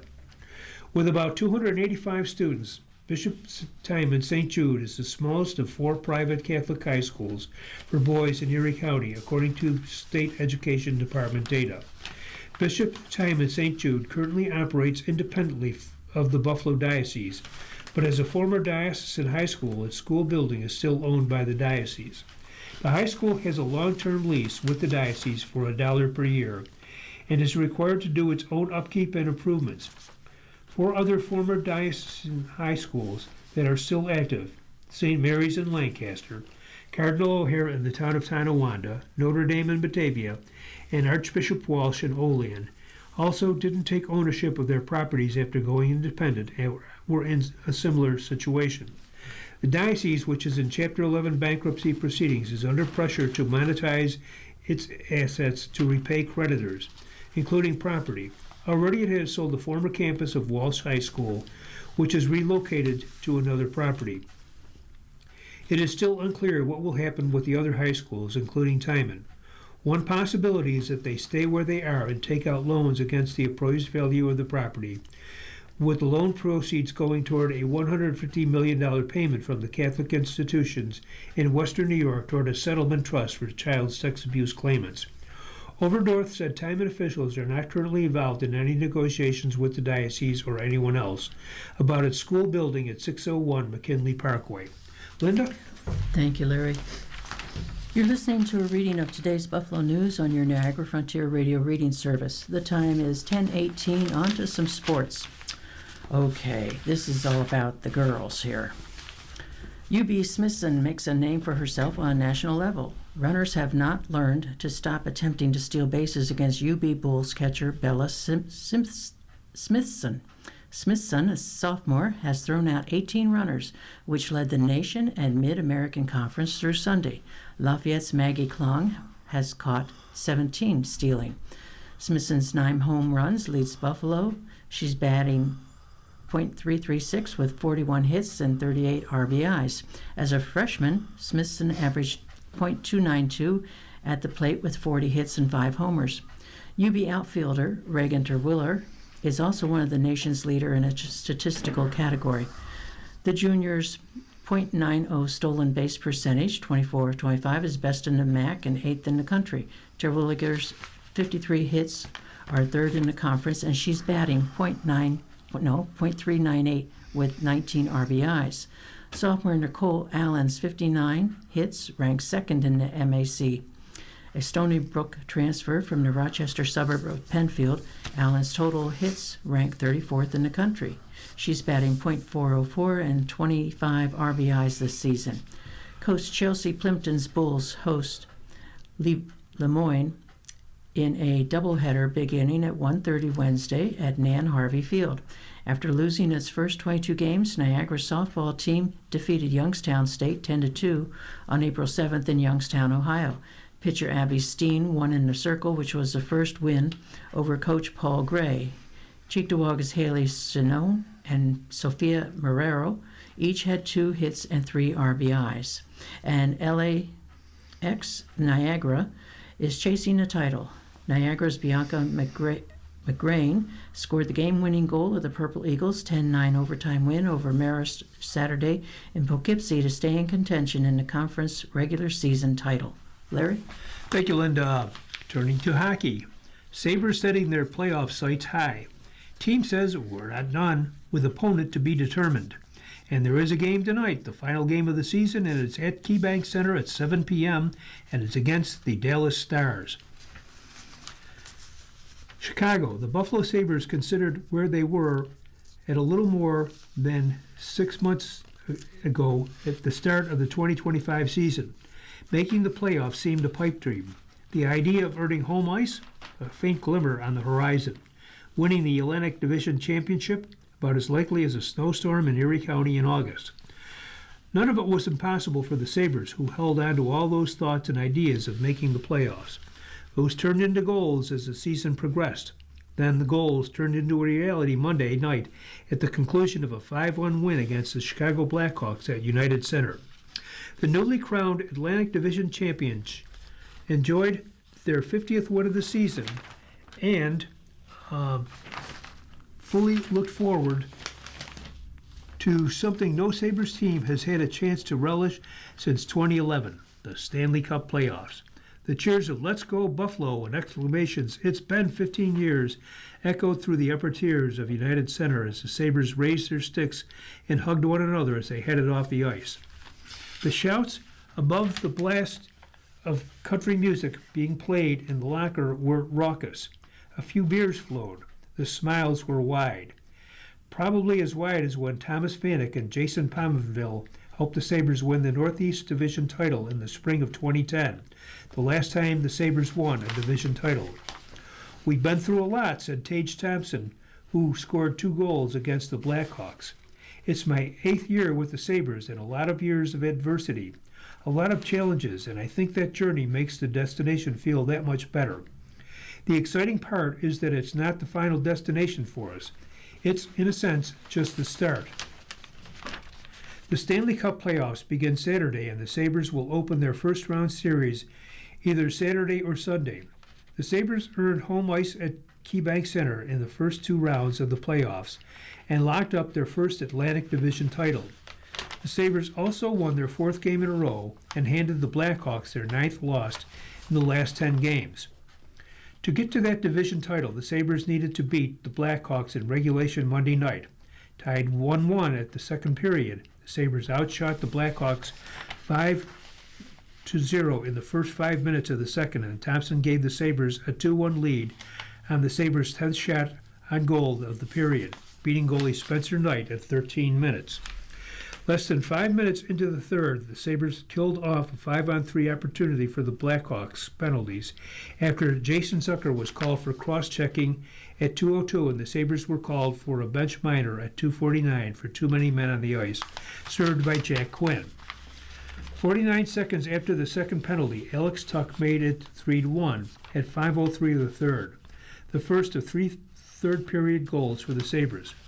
One would think the Sabres would sleep a little better these days, knowing they have a banner to hang. First-round playoff series to open at home and the Sabres' first playoff berth in 15 years. Not Tuck, the Baldwinsville native, who can still recall watching the Sabres' playoff runs in the early 2000s. The right wing, who scored a goal and had an assist Monday against the Blackhawks, beamed as he described what it was like to look forward to the playoffs. "I'm just going to be so excited to play that first game in KeyBank," he said. "I'm just so excited about that." About that sleep, he doesn't expect much in the next few days. "I'll probably still be waking up early with the kids in the morning," Tuck said. "It's nice. I'm really proud of this group. We worked really hard to obtain that goal, but the work's not over. We're not done. We're not finished. We're striving for more here. We want more, and we're hungry. That's all that matters to us is what's next." The Sabres will open the Stanley Cup playoffs with an Atlantic Division crown firmly on their heads and a first-round opponent to be determined. likely either Ottawa or Boston. The Sabres already sported division champion hats Monday night on the ground floor of United Center as they cleared out of the visitors' locker room. They might even have a bullseye on their collective backs as one of the top teams in the Eastern Conference about that hat. Sabres coach Lindy Ruff already had an idea for how to wear it. Wear it once, then look ahead to the playoffs. It's been a long time coming, said Ruff, who coached the Sabres in their last playoff appearance in the spring of 2011. It's been too long. To have home ice secured, we talked a lot about being a playoff team. We didn't talk much about winning our division or winning our conference, but to be Atlantic Division champions, and now we get to start at home, great for our guys, great for our team, great for the fans, and awesome for the city. Ruff, who had 15 years to complete this, a stretch that included stops as head coach in Dallas from 2013 to 17, in New Jersey from 20 to 24, and as an assistant with the New York Rangers from 17 to 20, before he returned to coach the Sabres for a second stint in April 2024. Ruff brought the season into focus and how it culminated in the moments Monday night in Chicago, an 8-10 game winning streak in December that evoked a collective confidence in the Sabres. Their resiliency after the losses, and there were only 9 in regulation and 4 in overtime after January 1st. The cultivated expectation that losing leads was unacceptable. And as for Rasmus Dahlin, the Sabres captain, who endured heartache in the first few weeks of the season as his fiancée recovered from a heart transplant last summer, then emerged as a bona fide Norris Trophy candidate, he sees the playoffs, his first trip to the Stanley Cup playoffs in his 8-season career, all with the Sabres, as an opportunity for this team to accomplish new goals. We have one goal in mind now, the defenseman said. It's kind of hard to celebrate now, knowing we have an unbelievable challenge in front of us here. Now, we're going to switch focus to the playoffs. We have to get ready, that's for sure. Thank you, Larry. Ability to adapt. This is an article by Catherine Fitzgerald, a news sports reporter, as to some of the people that are available or might become available at the draft. Texas A&M's Concepcion has versatility that Bills value. If wide receiver Casey Concepcion ended up being drafted by the Buffalo Bills, then training camp would be a bit of a homecoming for him. Concepcion hails from Rochester. I was actually born in New York, 585. I moved out to Charlotte when I was about 5, Concepcion said at the NFL Scouting Combine. The Bills are actually my dad's favorite team, so I've been watching them since I was young. Declaring for the draft after his junior season at Texas A&M, Concepcion is a highly touted receiver looking to make an impact at the next level. He met with the Bills during the Combine. My meeting with the Bills went really well, Concepcion said in February. There's plenty to like on both sides. The Bills value versatility, and Concepcion was awarded the 2025 Paul Hornung Award, given to the most versatile player in college football. He had 456 punt return yards to lead the SEC. On top of his receiving statistics, 61 catches for 919 yards and 9 receiving touchdowns. He logged a rushing touchdown and 2 punt return touchdowns last season as well. If Buffalo selects him, the dynamic Concepcion would catch balls from quarterback Josh Allen, a draw for any wide receiver. I've been seeing Josh Allen. He's one of the best quarterbacks in the league, Concepcion said. I would be grateful. Concepcion began his college career at North Carolina State, playing there for 2 seasons before transferring to Texas A&M. He was the ACC Rookie of the Year as a freshman, but his production dipped his sophomore year. Texas A&M gave him a fresh start on which he capitalized. Dane Bergler, draft guru at The Athletic, writes of Concepcion must cut down on the drops and fine-tune areas of his game, but he is a versatile playmaker with an innate feel for getting open before the catch and creating after it. He has the receiving talent to become a starting slot or Z, while also providing value as a punt returner. Last season, Concepcion lined up in the slot about 2/3 of his snaps and outside for the rest. He's willing to go anywhere a team tells him. Teams like my competitiveness. They like my versatility, Concepcion said. I can play any position on the field. I can run the ball, I can throw the ball, I can catch the ball. And there's more. The things that I do well, releases, top of the route. Once I get my hand on ball on the hands, it's electric, he said. But Concepcion knows there's work to be done. Something that the NFL teams feel like I can improve on is my concentration, he said. This year I had 7 drops, and it's something I have to work on. I'm going to work every day to fix it. Once I get that chance, I'm going to catch every ball. The preparation is certainly there. From starting as a true freshman to landing consensus All-American honors, Concepcion's resume reflects the work he puts in behind the scenes. I go through cut-ups, first down, second down, third down, fourth down, and percentages of the types of defenses that guys run on those downs. I watch the corners, I watch the safeties, I watch the nickels, Concepcion said. I see how they react to a certain move and things like that. Plus, Concepcion is playing for something bigger. He wants to inspire around the globe. So you guys might know I'm African American and I'm a Puerto Rican and Creole, so just putting out for those people in the world, you guys can make it also, Concepcion said. Don't be discouraged. Keep working. Larry? Thank you, Linda. Back to hockey. For the first time in ages, a night worth appreciating. The Sabres canceled practice Tuesday after their late-night arrival back from Chicago, and it's something they've done plenty of times this year in a season of the compressed Olympic year schedule. Rest and recovery for the players became paramount while the coaches kept plugging away on the debriefing of the last game and the prep for the next one. Before things go completely nutty here this weekend, here's hoping everyone at the club took a step back for at least an hour or two to ponder where they are. Lindy Ruff wore his 2026 Division Champions hat to his news conference after Monday's 5-win over the Blackhawks at United Center and said it was the only time you would see him in it because he had bigger things to get. That tells you this club's mindset. Okay, and Wednesday at KeyBank Center is Fan Appreciation Night against the Dallas Stars. For more than a decade, the last home game has been a moribund affair and too often felt like a forced celebration of yet another season that went nowhere. This one finally should be about actual appreciation.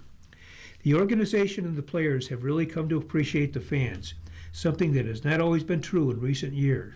There's also no question the fans appreciate this team. The first one customers under 20 can, well, it's got to be more than one customers under 20, can really grab onto their lives. And it's a group that brings the older generation back to the better days era of 2006 and 7, and maybe back to the Stanley Cup final trips of 75 and 99. We'll see. Lo and behold, there's actual things to celebrate. The division championship is the 7th in franchise history, the first since the Atlantic Division was established in 2013, the first of any kind since Buffalo won the Northeast Division in 2010. The Sabres are 39-4 since waking up in Edmonton last in the East at 11-4-4 on the morning of December 9th. That's .788 hockey, which is flat out astonishing. Since that date, they entered Tuesday with 4 more wins than anybody else, 7 more points than anybody else, and 6 more wins than the rest of the field. They were second in goals for that span at 3.73 per game, and leaders in goals against at 2.58. Thompson got his 40th goal of the season Monday night, and you wonder if he's one of the few players who might get bubble-wrapped in this one and held off the ice. That's surely going to be done with goalie Ukko-Pekka Luukkonen, and it won't take huge insight to know that Colton Ellis is a good bet to get the start in the crease. Thompson is well on his way to being a franchise legend. He now got a trio of 40-goal seasons, matching his career totals in Buffalo of Pat LaFontaine, Danny Gare, and Gilles Perreault, behind only 5 40-goal campaigns put up by Rick Martin. Thompson is just 28 years old, in the prime of his career, with a contract that runs for 4 more seasons. Rasmus Dahlin's remarkable season should end with him winning the Bill Masterton Trophy for perseverance, sportsmanship, and dedication to hockey. And there's a groundswell support for him as winner of the Norris Trophy for the NHL's best defenseman. Alex Tuch may not win the Selke Trophy for the league's best defensive forward, but he should get plenty of votes. And then there's Ruff, mostly a Sabre since he made his playing debut as a rookie in 1979 forget about asking him if he thinks he should win the Jack Adams Award for Coach of the Year, because he doesn't care. Apologies to the likes of Pittsburgh's Dan Muse or Colorado's Jared Bednar. Same for Montreal's Martin St. Louis or Boston's Marco Sturm. This is Ruff's award.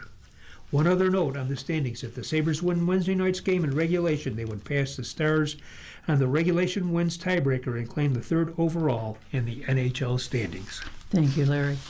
You're listening to a reading of today's Buffalo News on your Niagara Frontier Radio reading service. The time is 10:35. Asking Eric, twin plans to hijack wedding with his own proposal. Dear Eric, I'm getting married this summer after a long engagement. We've planned a destination wedding. Everyone we've invited has said they're very excited about it, and we got almost all yeses on our RSVPs, which I read is rare. I have a great feeling about the whole thing. The problem is my twin brother, who has been dating his girlfriend for about as long as I've been engaged, 5 years. I've been encouraging him to pop the question for a while now. I like his girlfriend a lot, and I know they're good for each other. I'm not pressuring, but I don't see what the holdup is. Of course, I'm not really one to talk since I had a 5-year engagement, but my fiancé was in school. Well, all the encouragement has come back to bite me, I guess, because my brother asked me for permission to ask his girlfriend to marry him during our wedding weekend. It wouldn't be at the actual wedding or reception. He was thinking about getting the family together for a toast before the rehearsal dinner on the first day of the weekend and proposing there. He said it would be a great way to kick off the festivities. I'm really torn about this. I want to support my brother, but I can't understand why it has to happen on this particular weekend. Do I have to just grin and bear it from already saved the date? Dear date, no, you don't have to grin and bear it. It may seem like a convenient time to gather family to help him celebrate his engagement, presuming the answer is yes. But you're the one who actually did the gathering here, and you should voice your opinion about his plan. Your brother is free to do whatever he wants, of course.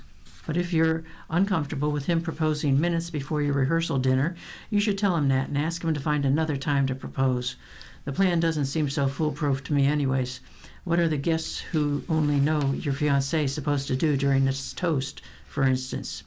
You don't own the weekend or the destination, but you've put a lot of work into creating a special experience for yourself and those you love. Hopefully your brother can see that and see his part in it. Dear Eric, my daughter recently moved to a big city overseas for a job. She had a place to stay for a couple of weeks when she and 2 friends who lived in the city looked for an apartment together. But there was a week where she did not have a place to stay before they took possession of the apartment. She was planning to stay at a youth hostel or somewhere quite cheap, as she doesn't make much money. One of the roommates needed a place to stay as well, as she was staying with her boyfriend. This girl comes from a wealthy family and told my daughter her parents would get an Airbnb for them and invited her to stay there. It was a 1-bedroom in a very expensive part of town, and my daughter slept on the couch. The girl only stayed one night as she chose to stay at her boyfriend's place. 2 months later, the girl requested my daughter pay for half the Airbnb, which was $1,200. She never would have stayed there for that fee and had no input in choosing this place. She cannot afford to pay this amount, and I feel she shouldn't have to, as this was never agreed upon. They have had heated arguments about this, and now she is saying that she should pay something as a gesture. It appears this girl gets a large monthly allowance, and when she spends most of it, she comes back to my daughter, insisting she pay for the Airbnb. Any thoughts? From confused mom. Dear Mom, on the surface it seems that your friend is either taking advantage of your daughter or has a profound different understanding of finances, maybe both. Splitting the cost is definitely something that should have been discussed before. From what you've written, it sounds like the friend gave the impression that her parents were simply going to cover the cost. It still would have been helpful for your daughter to clarify this, but that strikes me as more akin to a live and learn situation than a mistake that should cost her $1,200. This may not be the best roommate arrangement for your daughter moving forward, and depending on what other agreements have been made, she may want to start looking for something else. Splitting household costs and continuing to be in conflict with this person about the Airbnb seems like a recipe for an unhappy home life. Larry? Thank you, Linda. Following is analysis. It's on the front page, and it was written by Bill Barrow of the Associated Press. A president and a pope square off over Iran and its aftermath. Pope Leo XIV, a studious and soft-spoken cleric, and President Trump, an unapologetically bellicose and pugilistic politician, have long been on a rhetorical collision course. Now, their disagreement over the war in Iran has escalated in spectacular fashion, and their comments show how differently each sees the conflict and its impact. On social media, Trump said Leo was weak and captive of the radical left, even suggesting that Leo somehow owed his position to Trump. The Pope has declared Trump's threats toward Iran truly unacceptable and pointed his flock to biblical text and church doctrine on war and peace, explaining that his purpose is not about Trump at all. I'm not afraid of the Trump administration, Leo said Monday on the way to Africa, or of speaking out loudly about the message of the gospel, which is what the church works for. It's a spectacle involving the world's two biggest megaphones, both held by Americans for the first time. Here is how they got to this point. No mincing of words. What he said. When Russia invaded Ukraine in 2022, the future Pope was a bishop of Peru.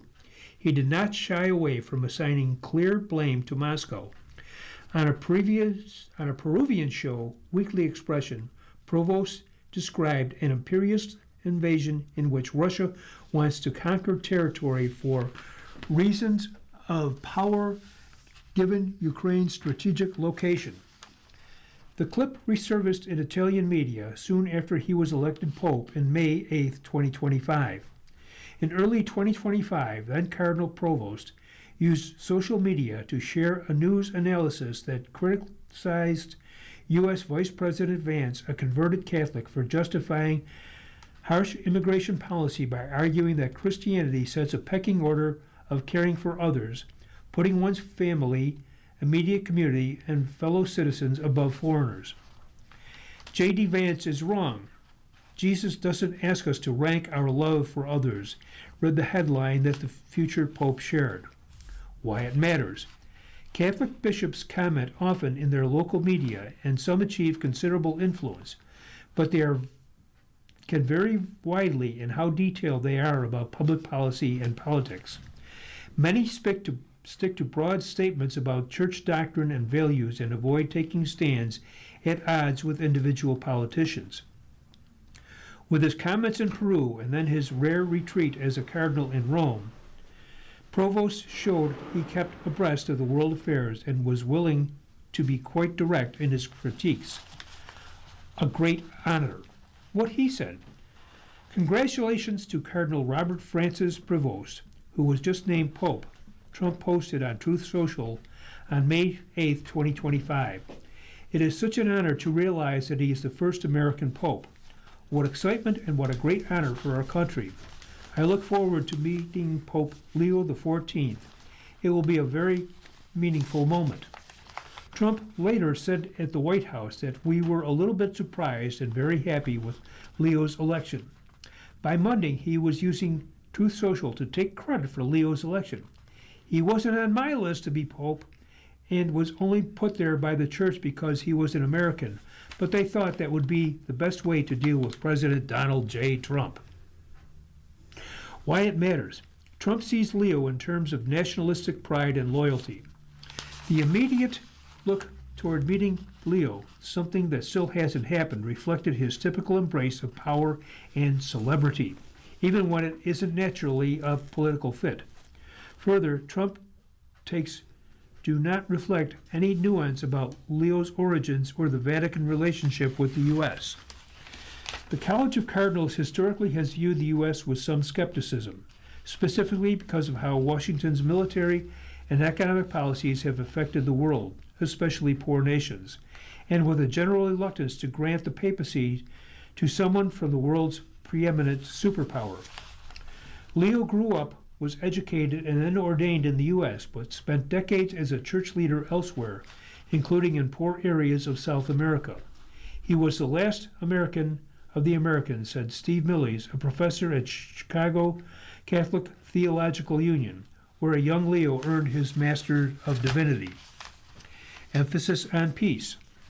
What he said, "Peace be with you," the first greeting of the risen Christ, the Good Shepherd who gave his life for the flock of God.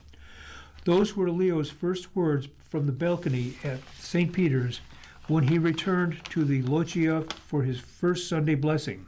He addressed the Russian war on Ukraine and violence between Israel and Gaza, decrying a third world war in pieces. The following Monday, Leo opened an audience with journalists by quoting Jesus. In the Sermon on the Mount, Jesus proclaimed, "Blessed are the peacemakers," the pontiff said. Why it matters. Leo's earlier statements all emphasized peace as a central message of Jesus and previewed a likely theme of his papacy. Adding mentions of Ukraine, Russia, Israel, and Palestine affirmed his willingness to go beyond theology and apply doctrine to what's happening to people around the world. Global institution, what he said. Just as important as the words of his opening papal statements on peace were the language the polyglot Leo used, none English.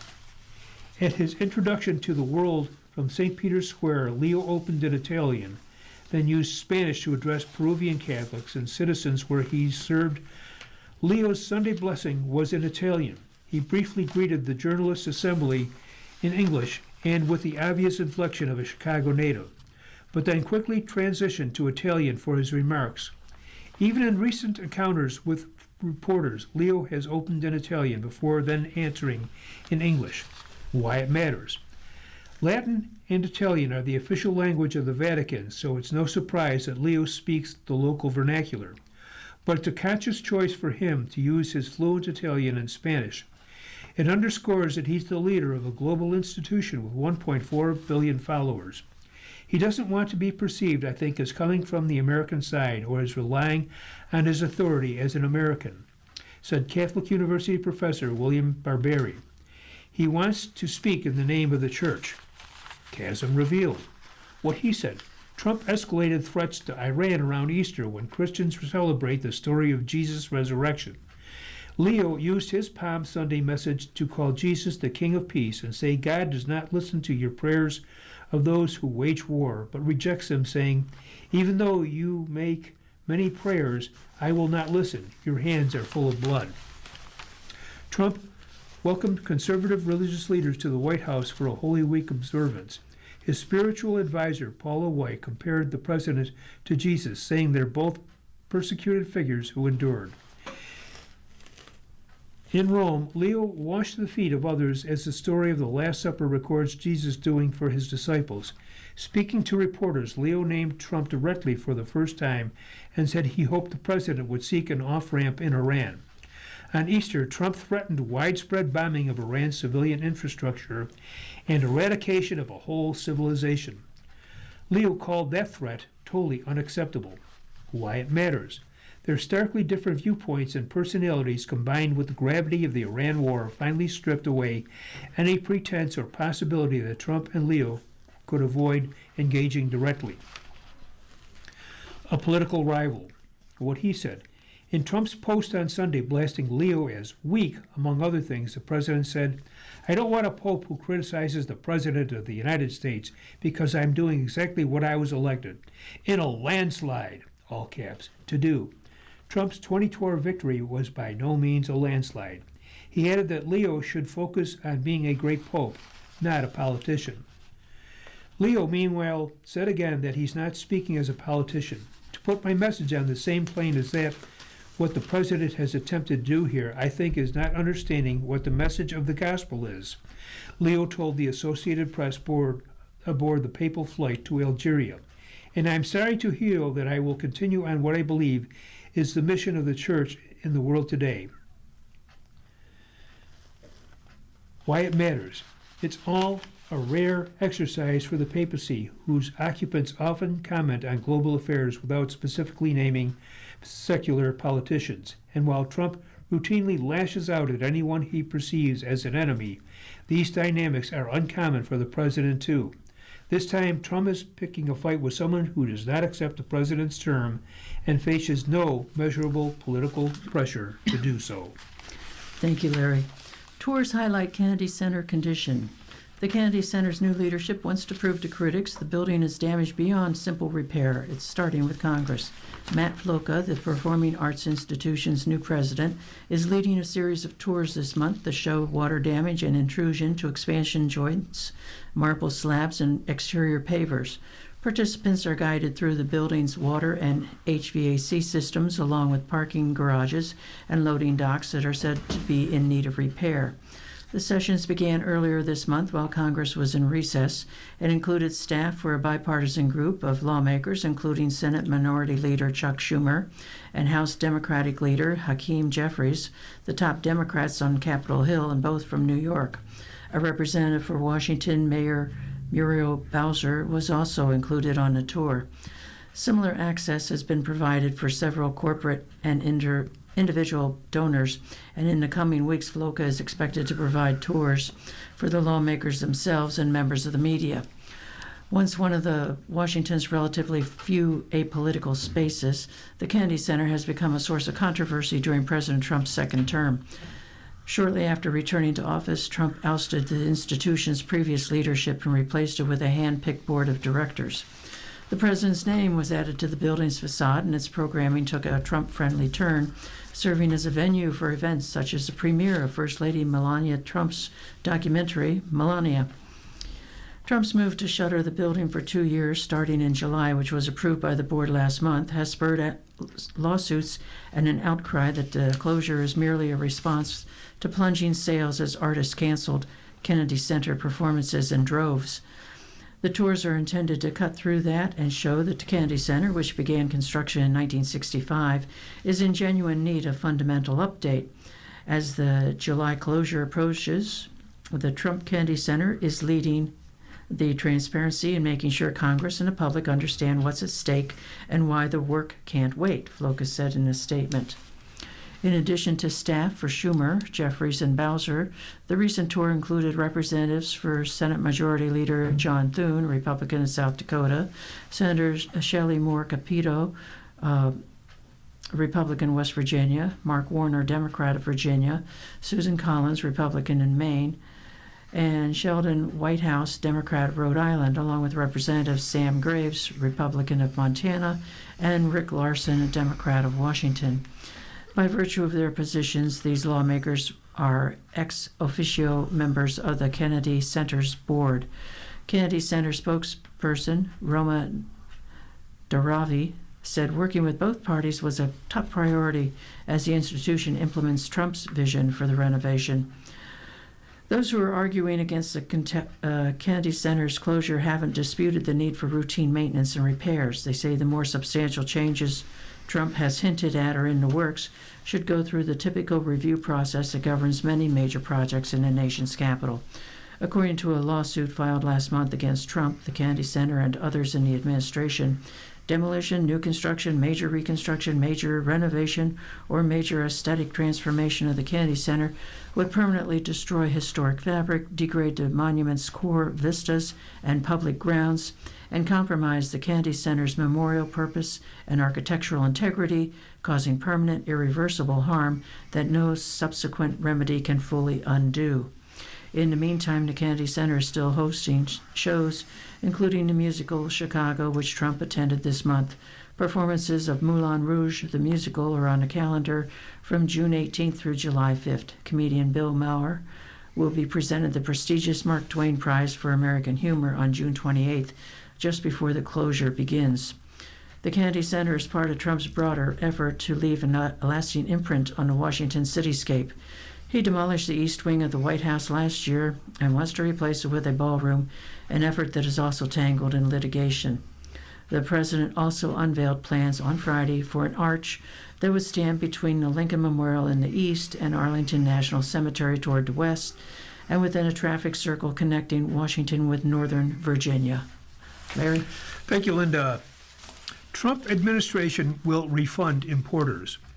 U.S. Supreme Court struck down $166 billion in tariffs as unlawful. On Monday, President Donald Trump's administration plans to launch the system it will use to issue refunds to American importers for $166 billion the companies paid in tariffs that the U.S. Supreme Court struck down in February as unlawful. U.S. Customs and Border Protection said in a court filing Tuesday that it completed the development of the initial phase of the refund system.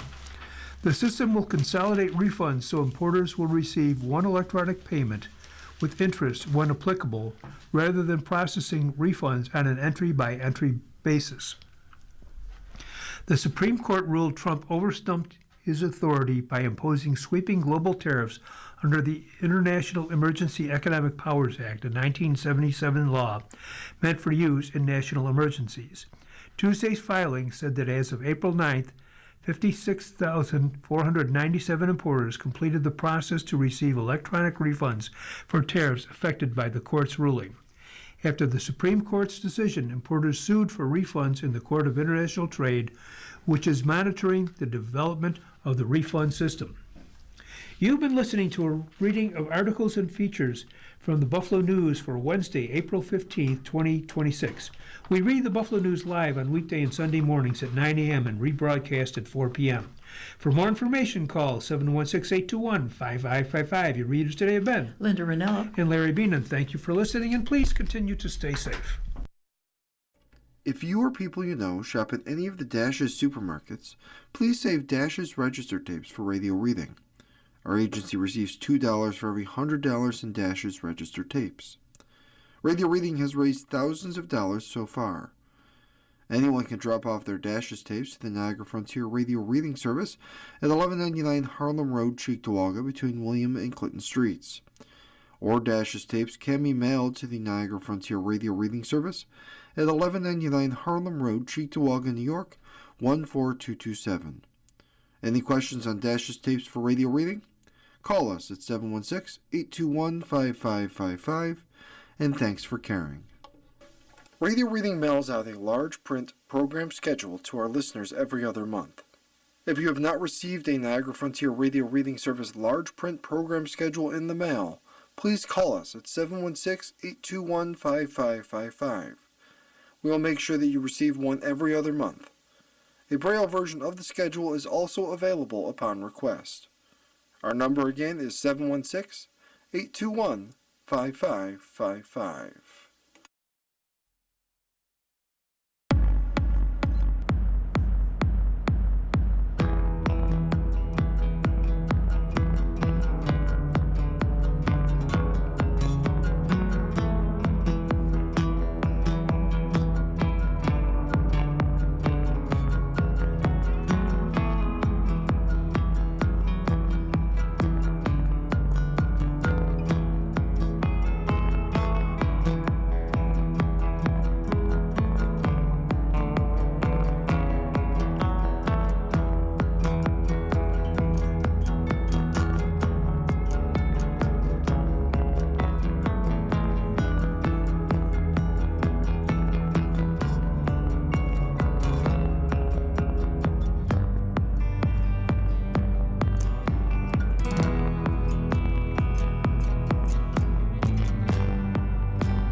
Coming up next in the Niagara Frontier Radio Reading Service, we have the New York Times Style section. Following that at 11, not 11, at noon is the USA Today. Stay with us.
following program is intended for listeners who are blind, have low vision, or have another print disability, which